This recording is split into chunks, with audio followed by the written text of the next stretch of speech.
Hello, everybody. This is Jose Palomino again with the Revenue Throughput Podcast.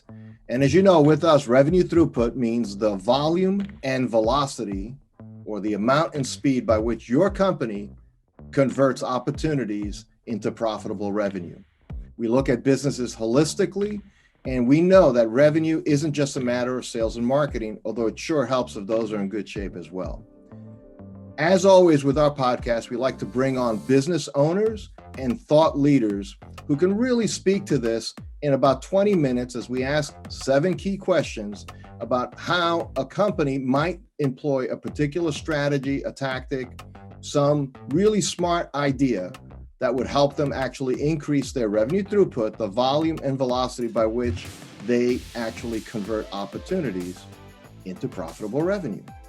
So our guest today is Jerry Mainardi from Selling Technologies. And Jerry and I have been colleagues for a good period of time. And let me just let Jerry say hello. Hey, everybody. How are you? Hey, Jose. Hey, Jerry. Good to have you back and thanks, man. And talking again and looking forward to learning from you. And today I'd just like to maybe give for our audience sake just a snippet of just what Selling Technologies does. Sure. So we concentrate in the insurance and financial services space, and the insurance part extends out to property casualty firms.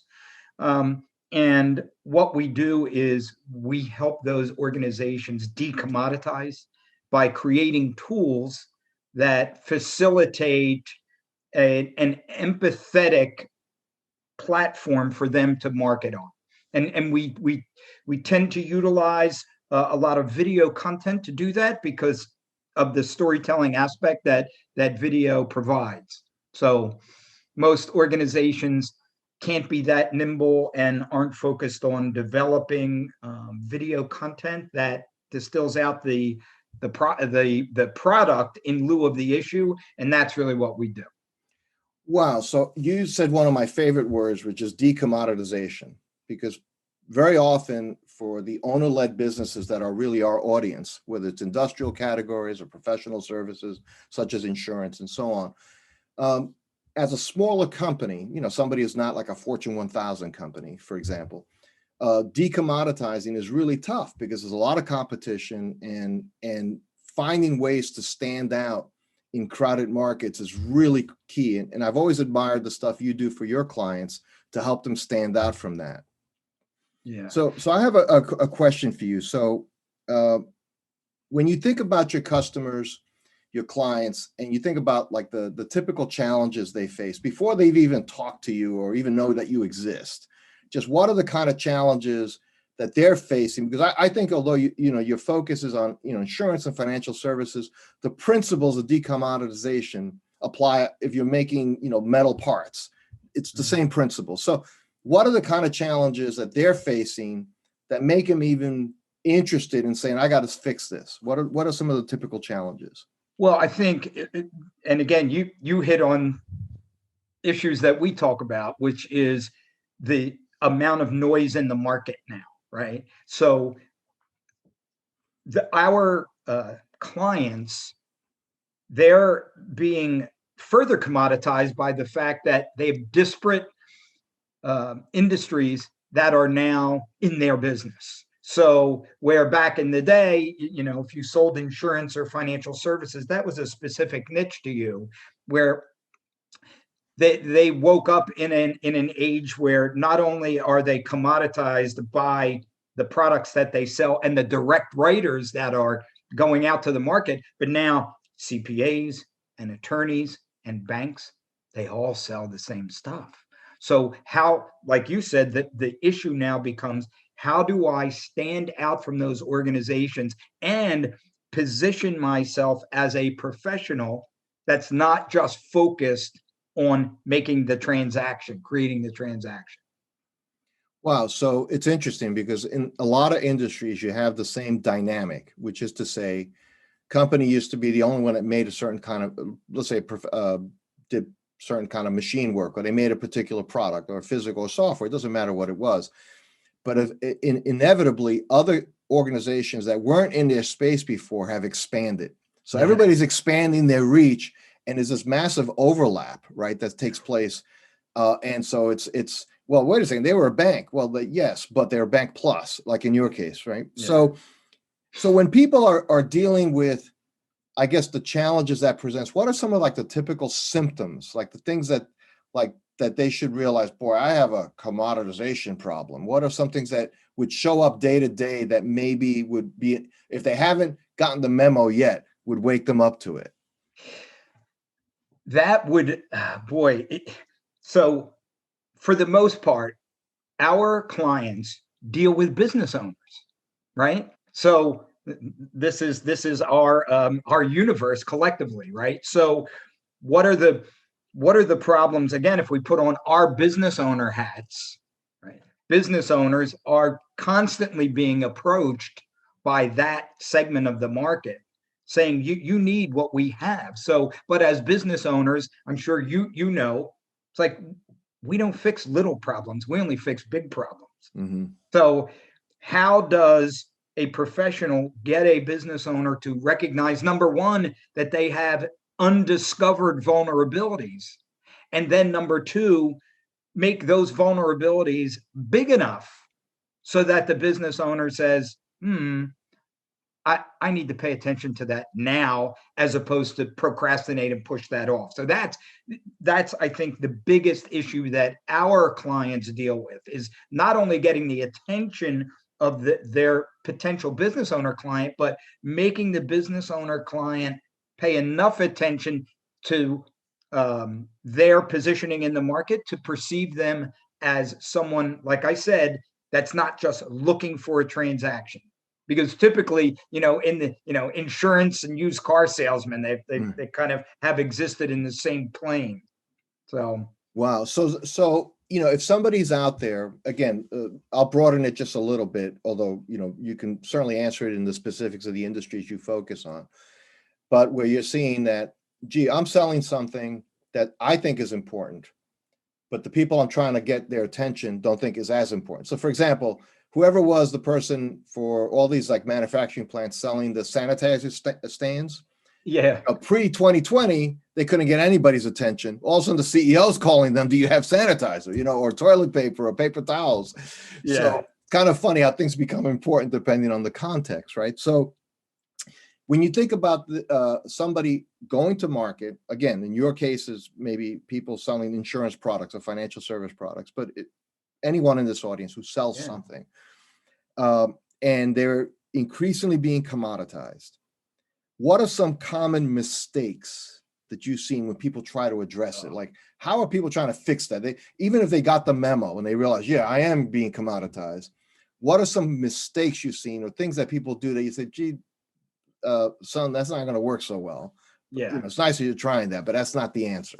Yeah. Well, like you said, let's put it in the vernacular of the sanitizer, right?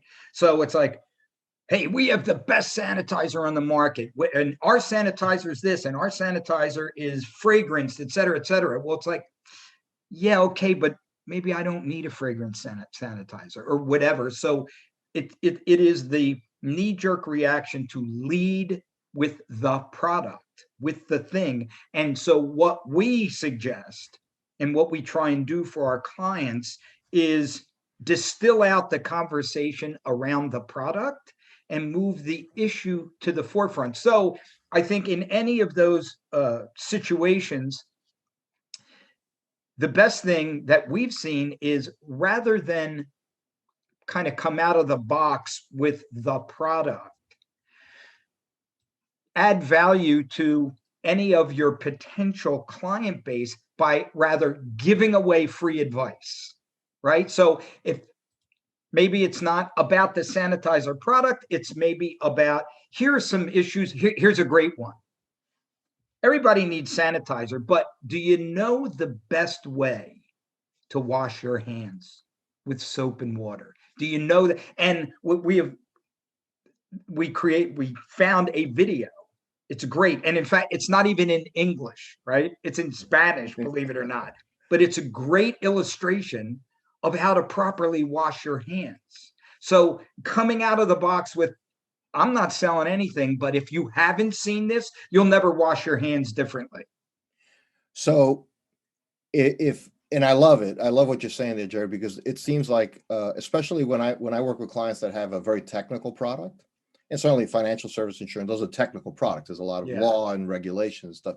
But any technical product, it could be software, it could be a giant machine that does some sort of production, whatever it is. There's always a desire, because you're living in the space where you really think your stuff is cool and it's great and it has all these things. So I'm just going to feature bomb you, right? I'm going to tell you everything about this thing, because if I can tell you, it's like in court, like the preponderance of evidence. You have to say yes. At least that's what I'm thinking, and that's very human. But Jerry, I guess you've seen, just like I've seen, that doesn't really work very well. Yeah. And as I said, I think it's it's the sales compass, right? Where the 12 o'clock position, the client is satisfied, whether that point of satisfaction is real or just believed. And when you approach the satisfied client with your, like you said, your feature bomb, you're falling on deaf ears, because they don't think they need it, or they think their situation is satisfied. So it's what we try and help our clients do is move that satisfied person to the 3 o'clock position, where at least they're aware that they have a problem. But that's not enough. You got to get them to the point where they decide the problem's big enough to fix. Now all the features mean something. Prior to that, it's like you said, it falls on deaf ears.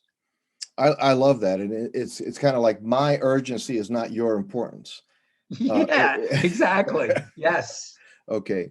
No, that's great. So, so as you've been out there in the market and you do what you do and you help people the way you help people, what would be an example? And you don't have to name names, but just to help us visualize of, let's say, a transformation that you've seen, somebody that was starting with talking to people at the 12 o'clock position you mentioned, Yeah. and learned how to get into the 3 and the 6 o'clock position. What would be an example of how that would look, just so we could visualize a little bit what that transformation actually could be? Sure. So this is a real life example, right? So XYZ organization has a client, and they're like a decent client. And every year they would reapproach the CEO and say, hey, have you thought about your succession planning and what you have in place from an life insurance perspective in this particular case? And for 5-6 years, every year they would reapproach with that conversation, and the client would be like, yeah, no, I don't think I need that, whatever. So comes, year number 7 or whatever, they're getting ready to make the approach. They go to an associate and they say, hey, can you work up some numbers, right? Can you work up some numbers for this insurance policy? And the guy said, you know what? Let's not do that this time. Instead, let's send him this 2-minute video that just illustrates kind of a not very good outcome from a lack of planning like this. Anyway, they send this to the guy. The guy forwards it to his CFO. And the CFO comes in and says, you see that thing you sent me? I've been telling you got to take care of this for a couple of years, and you always push that off. The guy goes, all right, enough said. And then turned around and implemented 3 really big insurance policies that actually protected the company, protected his top ranking lieutenants, and protected his family, which he needed, but again, never got to the point where the issue was big enough that he saw the need to stop and fix it. Wow. So, you had a guy sitting at the 12 o'clock position thinking that, but this is usually, in my experience, somebody with that level of responsibility, built a business and so on. It's a pretty smart cat. Yeah. Right? I mean, it's not for lack of intelligence or, or ability, Nope. but there's probably a lot of other things on their plate, including like production, their customers that they're thinking about, all, their cash flow, their credit line, etc. So this is like, it ain't broke. I have insurance, right? Yeah, So right. like, why, I'm not worried about, I have insurance. I'm not uninsured. Um, but it's interesting that the CFO in that example actually realized internally there was a problem and couldn't get the owner to really grasp the implications of that. And in your example, a 2-minute video, the right communication at the right time in the right format was the thing that actually flipped the switch. Move the needle. Yeah. Yeah. And because it specifically did not talk about product, right? Because they were going to send the guy, look what you could get now for X number of dollars. Wow. So I'm assuming it highlighted the challenge or the issue. The issue. Right. So it's interesting because it's similar when we've worked with clients, we often tell them the bigger the problem, the bigger the opportunity, but you have to quantify it for customers. So like, what is not buying this machine cost you over the next 3 years in productivity? Oh, yeah. Things like that. You got to put it in dollar sense, and it has to be realistic dollars that people can say, what I feel is real. It can't be exaggerated dollars. Yeah, absolutely. Yes. The Wow. the cost of inaction is not free. Oh, no, it's definitely not free. Wow. Well, Jerry, that's great, and that's really helpful for us to think about it. So, if you started thinking about your ideal client, how would you describe that specifically? Who would be your ideal client? Like you say, boy, these are the kind of firms I want to work with. Insurance or financial firms that focus on business owners. Okay. Right. So, and they could also be folks that are credentialed exit planners, right? Because we've got this baby boomer generation that's teed up to exit their businesses in the next 9 years, 10 years, whatever it is. That's a tsunami that will never occur again. And so, and many, as you probably know, Jose, many of those business owners won't exit those companies in a intelligent and planned fashion. So the company may just close or may be sold for a lot less than it could be worth. So yeah, those are the folks that we like to work with.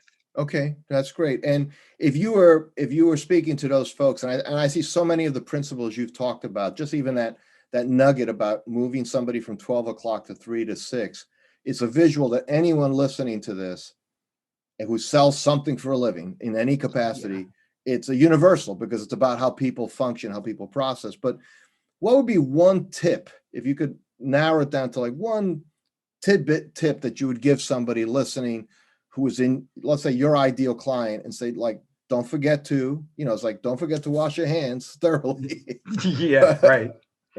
Yeah. Aside from that one, boy, I guess it would be, and I sound like a repeating mantra, but it's, in order to decommoditize yourself, you've got to distill out initial conversations about the features and benefits of what you're selling, and rather position the conversation coming out of the box as to how can I help you? How can what I know and what I do, how can I help you?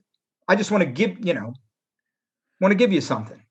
So that's interesting. If I may tease that out just a little bit, Jerry. So it actually, in your experience, and we're both like kind of grizzled veterans. We've been doing this for a long time, right? Yeah. That actually having a desire to be helpful and manifesting that is actually useful in advancing new relationships. Jose, I think, and I think you articulated it perfectly. And I think part of the reason is, and it may have in some odd way something to do with all this COVID stuff, which is people are paused at least to think a little more deeply about their situation, and to be constantly barraged with product sales. I think it just turns people off now. People want to be calmed, and if you could be a calming voice in trying to help them, and especially help their business prosper a little bit more by just sharing what I think that changes the dynamic, because it moves you away from what you sell. It moves you away from being perceived as a salesperson and being more of I don't want to use the term consultant, but more of an advocate for your potential clients. So it's interesting. Like, I know it could feel like a truism, but it needs repeating because people fall into the old habits, like you've illustrated, the mistakes of talking about product and all of that, and my pricing, and here's my price sheet, and here's the various things you could choose from. And occasionally, if you run into somebody who's already at 6 o'clock, you might pick up some business that way. Absolutely. But people don't walk around with the time of day on their forehead, from where and their hair on fire. Right. Yeah. I mean, if you walk into that, that's great, but you can help. But by and large, you have to find ways to engage, which I really love in the way you've described that, Jerry. So in terms of helpful things, I know you've developed so many great resources and tools and so on. Is there anything that we could offer our listeners from your toolkit that you think might be helpful to them, even in a broad sense? Sure. We actually developed a little 2-page PDF, very simple, that talks about 3 things that relate to everything that we've been discussing today, which is communicate, relate, and automate. And then I created 3 separate videos that kind of expand on those 3 topics. And all of that, the little 2-pager and the 3 videos, are contained in an email, which I'd be happy to share with anybody that wants it. And there'd be no cost to that. Oh, no. Okay. Absolutely. So what email address? We'll put it on our site and sure. We'll make sure it's in our show notes. But just for anyone listening, what would be your email address for them to get that? Yeah, it's Jerry, Jerry, at sellingtechnologies.com. All one word. Okay. So Jerry at sellingtechnologies.com. And yep. And just request, if they say, I'm requesting the 2-pager from Jose's show, no problem, send it right out. Perfect. That's very kind of you, Jerry. I appreciate that. I'm sure our listeners will as well. Absolutely. So lastly, Jerry, as we wrap up here, what's the one question that I should have asked you that would give value to our audience, you think? Something that you think you were hoping I might have asked you so you could speak to it? How about if anybody has an idea to make a motion picture, don't fund it yourself. How about that? Okay, great. Well, Jerry, thank you so much for being part of this. And we are just thrilled that you were our guest today at the Revenue Throughput Podcast. Appreciate the invitation, Jose. Okay, well, good to talk to you. Absolutely.